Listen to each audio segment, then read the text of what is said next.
Hola, bienvenido nuevamente. El día de hoy hablaremos acerca de vectores y comenzaremos definiendo las características principales de un vector, las cuales son punto de aplicación u origen, magnitud, dirección y sentido. El origen es el punto exacto en el cual actúa nuestro vector. La dirección señala la línea sobre la cual actúa y puede ser tanto horizontal como vertical. Otros autores definen el ángulo como la línea de acción del vector con respecto al eje X. El sentido queda señalado por la punta de la flecha e indica hacia dónde actúa nuestro vector. Y la magnitud está representada por la longitud del vector de acuerdo con su escala convencional. Recordemos que el plano cartesiano está formado por 4 cuadrantes. Cuadrante 1, 2, 3 y 4. Aquí tenemos una representación del sentido de los vectores por medio de signos convencionales, de acuerdo con un sistema de coordenadas cartesianas. Es decir, si el sentido de nuestro vector va hacia la derecha, va a ser positivo. Si el sentido de nuestro vector va hacia arriba, también va a ser positivo. Si el sentido de nuestro vector va hacia la izquierda, va a ser negativo. Y si el sentido de nuestro vector va hacia abajo, también va a ser negativo. Es decir, si tenemos dos vectores f1 y f2, ambos de la misma magnitud, pero con diferente sentido. Resultante equilibrante de un sistema de vectores. La resultante es el vector capaz de sustituir un sistema de vectores. Y el equilibrante es el vector que es capaz de cancelar al vector resultante de un sistema de vectores. Es decir, si nosotros tenemos un sistema compuesto por dos vectores v1 y v2, la resultante es capaz de sustituir a este sistema de vectores. Y el equilibrante es capaz de cancelar al vector resultante. Entonces, la resultante y el equilibrante de un sistema de vectores tienen la misma magnitud y dirección, pero diferente sentido. Descomposición rectangular de vectores. Tomemos en cuenta un vector, el cual nombraremos con la letra f. Este vector lo podemos componer en una componente en x y una componente en y, las cuales quedan representadas con la flecha de color verde. Como podemos observar, se forman dos ángulos de 90 grados. Esto quiere decir que tenemos dos triángulos rectángulos, que a su vez forman a un rectángulo. Estos componentes también tienen el nombre de componentes rectangulares. Entonces, fy es la componente en el eje y fx es la componente en el eje x. Si tomamos en cuenta este triángulo rectángulo que se forma en la parte de aquí, tenemos que este lado sería f, este otro lado sería fy y este otro lado sería fx. Tomando este mismo triángulo rectángulo pero en términos del teorema de Pitágoras, tenemos que este lado sería la hipotenusa, este lado sería el cateto opuesto y este lado sería el cateto adyacente. Estos lados varían de acuerdo al ángulo con el que estemos trabajando. Para poder calcular fy y fx debemos utilizar funciones trigonométricas. Entonces debemos recordar que la función seno de teta es igual a cateto opuesto entre hipotenusa y la función coseno de teta es igual a cateto adyacente entre hipotenusa. Para el cálculo de fy tenemos seno de teta es igual a cateto opuesto entre hipotenusa, que es lo mismo que fy entre f.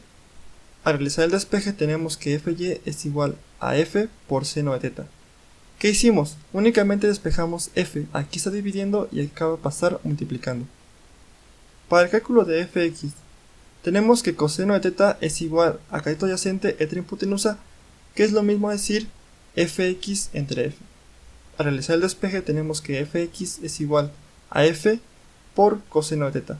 Únicamente despejamos f, aquí está dividiendo y acaba de pasar multiplicando. Ejemplo. Encuentra la resultante de la suma de los siguientes vectores y el ángulo que forma la resultante con respecto al eje horizontal. Tenemos un sistema de vectores conformado por 4 vectores, f1, f2, f3 y f4. Lo primero que haremos es descomponer cada uno de los vectores. f1 al encontrarse sobre el eje vertical únicamente tiene componente en y. Sin embargo, f2 al tener un ángulo de 25 grados con respecto al horizontal va a tener una componente tanto en el eje x como en el eje y. Y el vector 3 al estar sobre el eje horizontal únicamente va a tener componente en el eje x.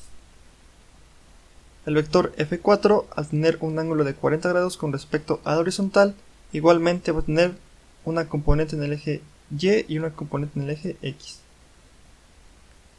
El segundo paso es calcular cada una de las componentes.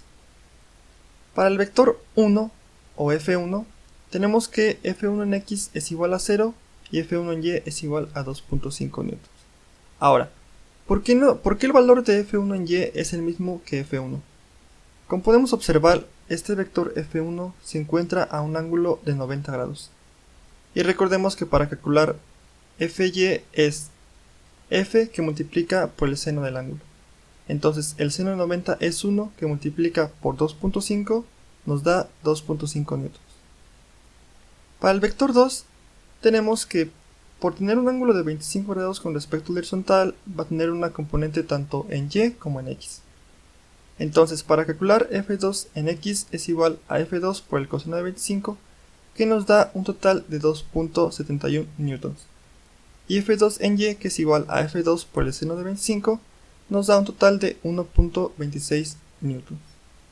Para f3 por encontrarse sobre el eje horizontal únicamente tiene componente en x.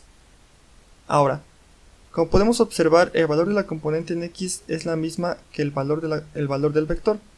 Esto quiere decir que el coseno, al encontrarse el vector sobre el eje horizontal, no tiene un ángulo, es decir, coseno de 0 es igual a 1 que multiplica a 4 newtons nos da 4 newtons. Para el vector 4 al tener un ángulo de 40 grados con respecto a la horizontal, igual va a tener una componente en el eje y y una componente en el eje x. Pero aquí tenemos que tener cuidado por el sentido de sus componentes. Como podemos observar, f4 en x tiene un sentido hacia la izquierda, por lo tanto va a ser negativo. Y f4 en y al tener un sentido hacia abajo, igual va a ser negativo. Entonces, f4 en x es igual a menos f4 por el coseno de 40, que nos da un total de menos 1.53 newtons. Y f4 en y que es igual a menos f4 por el seno de 40 nos da un total de menos 1.28 newtons. El paso 3 es realizar la suma de las componentes. Entonces, Rx o la componente en x de nuestra fuerza resultante es igual a la sumatoria de las fuerzas en x. Esto quiere decir la sumatoria de todos los vectores en los cuales tenga mínimo una componente en x. Al realizar la suma tenemos que Rx es igual a 5.18 newtons. Lo mismo sucede para las componentes de nuestra fuerza resultante en y, que es igual a la sumatoria de las fuerzas en y. Y al realizar la suma tenemos que nos da un total de 2.48 newtons. Estos dos valores nos indican coordenadas y esto quiere decir que al Rx y al Ry ser positivo, nuestra resultante se va a encontrar sobre el primer cuadrante. Ahora, para calcular R tenemos que realizar la siguiente operación. Al sustituir los datos y realizar las siguientes operaciones, tenemos que R es igual a 5.75 newtons.